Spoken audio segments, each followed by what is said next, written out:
Welcome to Ridgecrest Talk. I'm your host, Tonia Pyle, and our guest today is Pastor Eddie Thomas, or I could say Council Member Eddie Thomas. Yes. Thank you so much for joining me. My pleasure. We are here today to talk about Black History Month. And so I'm so excited about that because there are a lot of characters in our American Black history that are fascinating.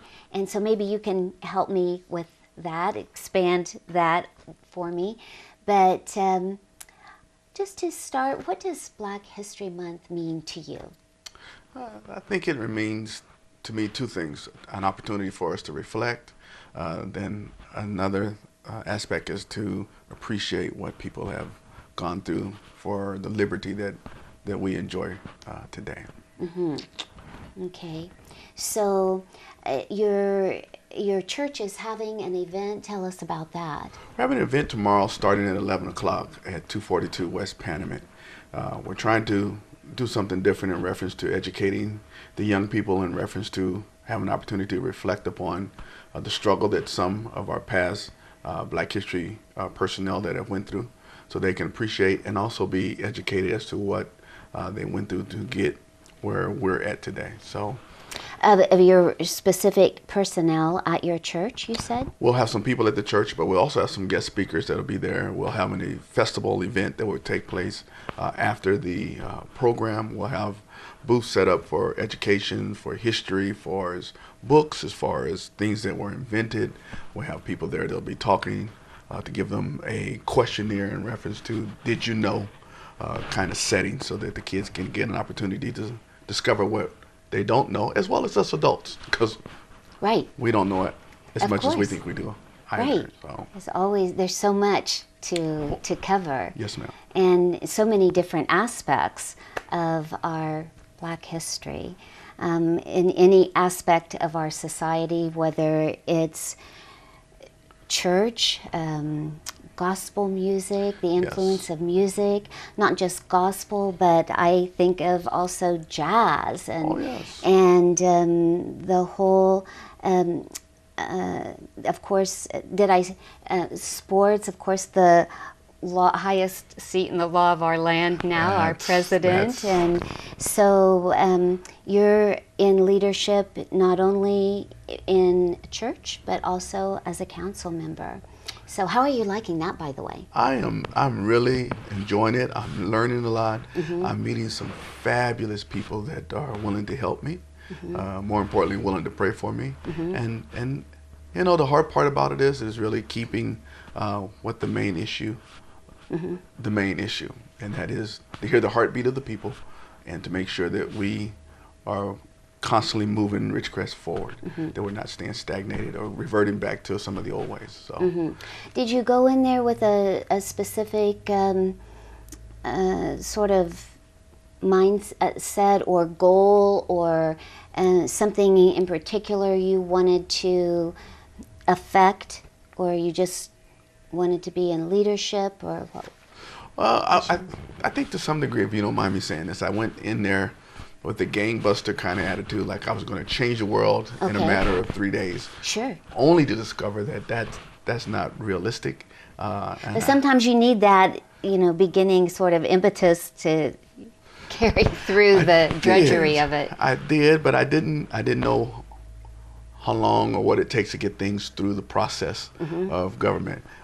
Me being a pastor, I should have known that it takes time, but I just felt that I thought I could, and my goal really was to really help bring Ridgecrest to a further knowing of, because we need spiritual guidance, not just from me, but from above, to seek Him in reference to what's best for Ridgecrest. But then also to understand I need help with communicating diversity in reference to the city as a whole, that we learn to get along and understand one another and continue to push forward with what represents Ridgecrest. How do you think that is in Ridgecrest, the sense of diversity, and do you think, how would you grade us, Ridgecrest? I think we're doing well. I would give us probably a C+. I think that's good because Okay. it's something that we can constantly continue to grow. We're above average. I think we are making Because of the necessary steps plus. because of the plus that we're making That's great kind of a steps cross to there, go right? A forward plus. to the B and Okay. B plus. But I think we're doing well. I think we're making a concerted effort as a community to move forward in diversity. So we just have to keep pushing, keep pushing and educating and Where do challenging you others. think are the biggest challenges? Oh my God, I think this, Excuse me. and I say it, Excuse me. no problem. I say it often. I think the greatest opportunity of diversity exists in our churches. I think there's a level of segregation that goes on that I would love to see us begin to tear down and destroy, where we have the privilege and the opportunities of fellowshipping with one another and getting to know one another. Sorry. It's okay. And so now, do you think your church is representative of the city in terms Yes. of its congregation? Oh yes, I think our church has done exceptionally well trying to welcome, and most churches here in Ridgecrest welcome an opportunity for us to get to know one another. We thoroughly enjoy the fact when our mayor, our other city council members, our police, our fire department, they come over unannounced and just get to know us. And after service, we have coffee, we talk about things. They're encouraging our young kids to possibly pursue politics, pursue firefighting, pursue police. Brings down those barriers and those walls that we've said that we can never become, or they're different, or they're special. And our kids really, really enjoy being around them. And then it brings the adults to a level of those stereotypes, having them to come Where down. are you from? We've got about 30 seconds. Where are you from? I'm a combination of Ridgecrest and LA. Oh, okay. born How in did you LA. get to Ridgecrest? I got to Ridgecrest because of my grandparents. They moved here and then spent middle school, out of high school, went to LA, went to college, stayed there for 15 years, met my wife, got married, had a couple children, moved back to Ridgecrest to pastor church, and been here ever since. Ah, very interesting. 30 seconds. Well, perfect. And we're going to take a break. We'll be right back and continue with Sure. our theme on Black History Month. Thank you.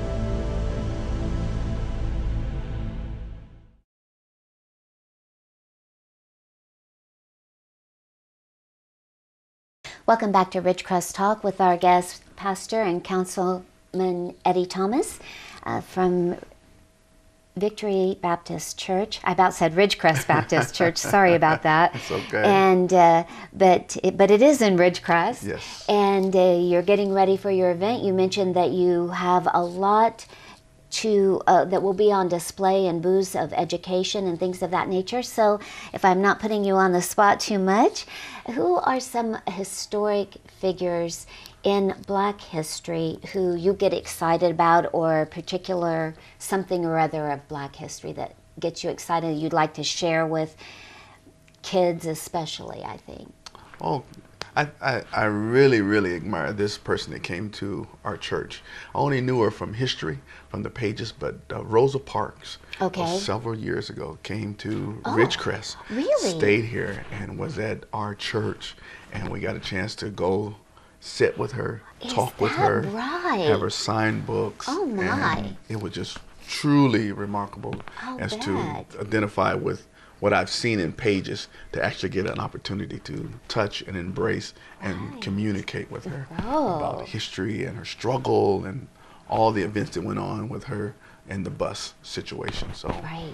Rosa Parks was really, Well, really hearing that instrumental. from her Yes. must have been incredible. Oh, it was, and she was able to give us, or gave me details about things that they did not, for say, put in the book or anything. She gave us details as to emotionally what she was really feeling and the fear. What was that she really had. feeling that she shared with you? She shared with me the level of frustration that she had. That it was a combination of fear and frustration that she wasn't going to take it any longer, and whatever the outcome was going to be to her, then It her was people, what it was. Right, because her people had suffered long enough, and she thought it was something that she just had to do, that she couldn't take it any longer. And that's why she said she just refused to move at that point, because she was just frustrated and tired and couldn't take it any longer. So but to look in her face as she was saying it, it was like I could actually envision her being on that bus and going through the anguish that was in that time frame. And the expectation and the insult of that expectation and having the courage then to just say, it's not going to happen, folks. Not any longer. This day is the last day of it. So she was really inspirational to me, because she reminds me of my mother as well, you know, and strong women that have been in my life. So she reminds me of a woman I went to who was in a paralegal course I took down at USC, and she was had been a clerk for Judge Alarcon at the courts down in LA, and there she was in our paralegal class. I think she was in her 80s. Wow. And Giselle and another student and I, the three of us were kind of a study team.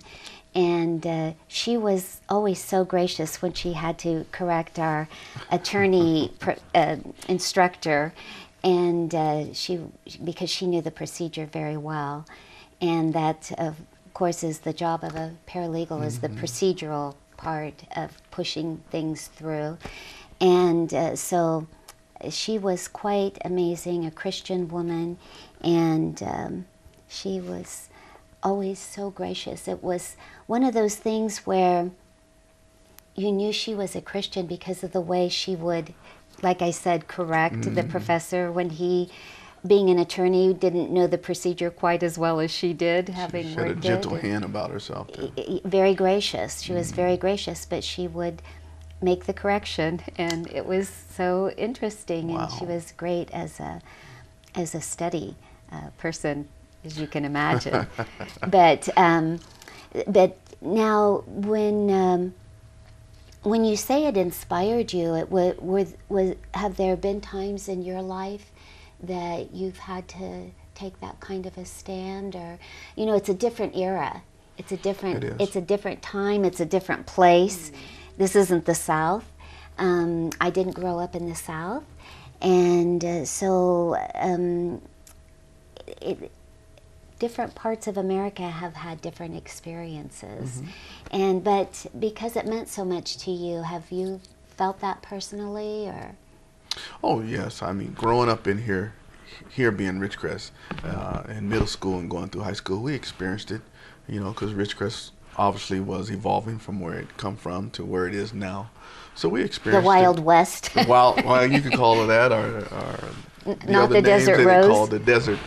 But yeah, and it, you know, some of my best friends came as a result of the ignorance as to what they were taught and what they were expected to treat people. So wait a minute, you said some of your best friends came as a result of... Came to Ridgecrest? No, came into my life. Oh, came into your life. As a personal friend, based upon some of the things that they had seen and what they taught and they thought was expected. But once we got beyond those differences of color or race or ethnicity or where we live at, they have become my best friends. Then when I've been privileged to do their weddings, their christenings, unfortunately some of their funeral arrangements, but it stemmed as a relationship that was established through what was supposed to be hatred and not be able to get along. And I love that fact that you were able to break those barriers, and we got beyond those stereotypes, and I think that's a picture of Ridgecrest, that once we get beyond those things, we really have the same things in common, the same struggles and the same issues. So, are you familiar with a Pastor Ulmer? I forget the name of his church down at, it was Kenny Ulmer?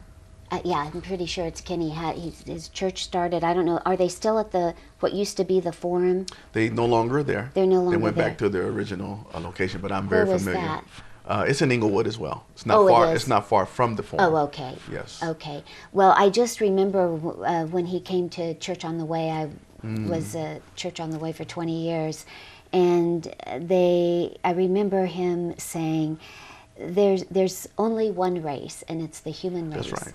And that was very profound That's for right. me. I'd never heard anyone say that before, put it in that perspective.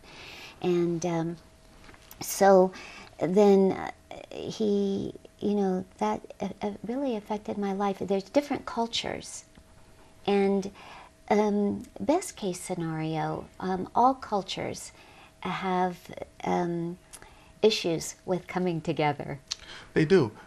And can I share this real quick with you, or we got to go to break? We've got 10 seconds, and we'll be right back. Okay.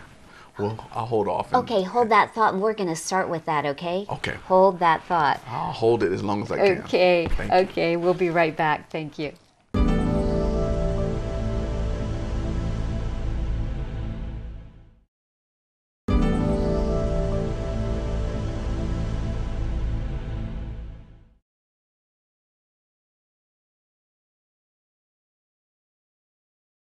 Welcome back to Ridgecrest Talk with Pastor Eddie Thomas, or Councilman Eddie Thomas. Yes. And I asked you to hold your thought. You wanted to share something. We were just ready to break, and so you were telling me about you had taken a trip. Now, was there a particular reason why you had taken a trip to, you said Tennessee, or tell me about that? We went to Who's Texas. we?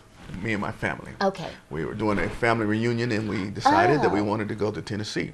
And as a result of that, because of the history, because of Martin Luther King, and because of the assassination of at the Lorraine Hotel, we went there. And my son, who was very young at the time, wanted to know some more about history. Good place, Tennessee. So we went into the museum. We go through there, and to my amazement, I'm going through and I'm showing him things that I knew personally that I could identify with. And we begin to read, and there was a certificate that said, anyone that wanted to be a part of the KKK, please come to James Monroe at this date, at this time. It costs you 25 cents to be a part. It was announcing a rally that was taking place in Ridgecrest, California, held at James Monroe Middle School. And where you went to school? Where I went to school at. Where I went to school and moved on to the high school from there. I know, and your jaw dropped at that. He couldn't believe it. Neither could I. It's like, and I read it again, took pictures, and said, here's a part of Ridgecrest that is all the way in Tennessee that shows where Ridgecrest used to be at and to where we have progress to. Did you follow up on that event or find out who went to that event or anything of that nature? No, unfortunately I didn't.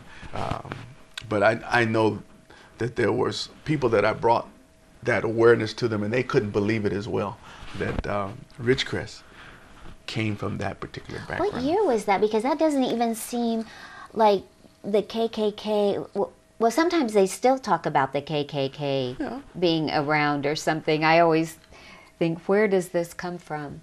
But maybe there are strains of it.